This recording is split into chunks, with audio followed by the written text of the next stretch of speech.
Je peux me tromper, mais pas de beaucoup. Ça, c'est la phrase favorite de Gustave Aubard, et c'est celle qu'il a prononcée au début du mois d'octobre, ici même, quand il m'a parlé du général de Villiers.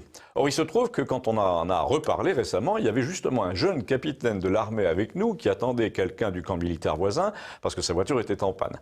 Le jeune militaire n'a pas parlé beaucoup, les gens de l'armée en général sont assez taiseux en ce moment, mais il a beaucoup prêté l'oreille quand quelqu'un, moi en fait, a fait observer que Gustave avait eu le nez creux en nous parlant début octobre du général de Villiers, parce que justement, bizarre coïncidence, ce personnage avait été invité chez Ruquier pour parler d'un livre qu'il avait écrit, et que quand quelqu'un est invité chez Ruquier, c'est soit pour y subir une humiliation, des sarcasmes et un charcutage au montage, soit donc une tentative d'assassinat médiatique, soit au contraire pour être mis en selle par le système qui lui cire les pompes, les bottes en l'occurrence, parce qu'on a besoin de lui, parce qu'on songe à lui pour quelque chose de précis.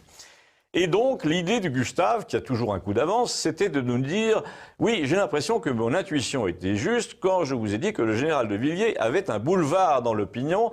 Je ne pensais pas avoir raison si vite.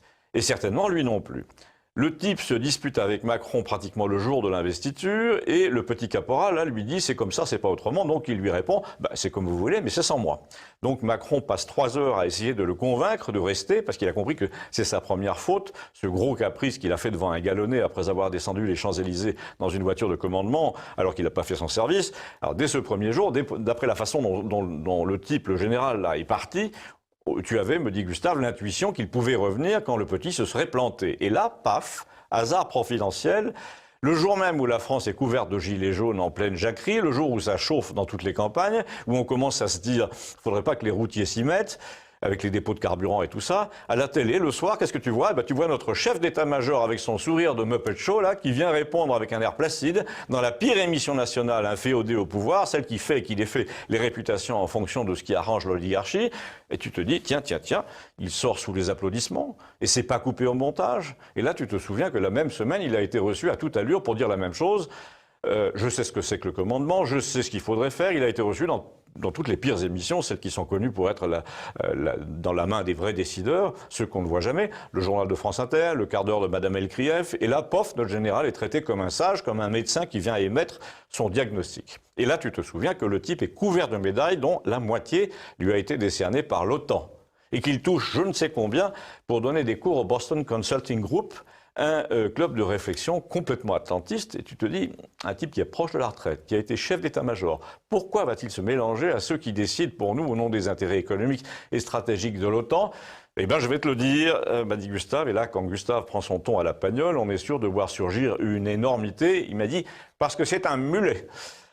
Alors aussitôt, j'ai regardé le jeune militaire parce que j'ai craint que cet affront ne le fasse réagir et parce qu'il avait l'air très attentif quand même depuis le début.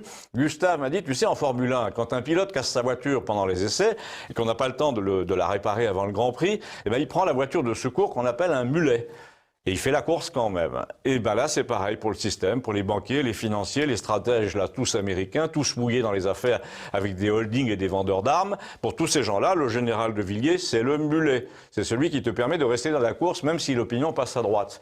Faut pas croire, mais les gens qui font de l'argent, ceux qui travaillent pour l'Empire américain, ont un cheval dans chaque écurie. Et là, ils sont en train de brosser le cheval du box de droite.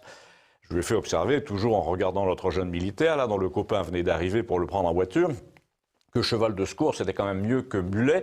Et Gustave a dit, le problème, c'est qu'en ce moment, on ressent l'urgence d'un retour à l'ordre. Et quand tu dis retour à l'ordre, dans un cas sur deux, c'est retour à l'ordre qu'il y avait avant.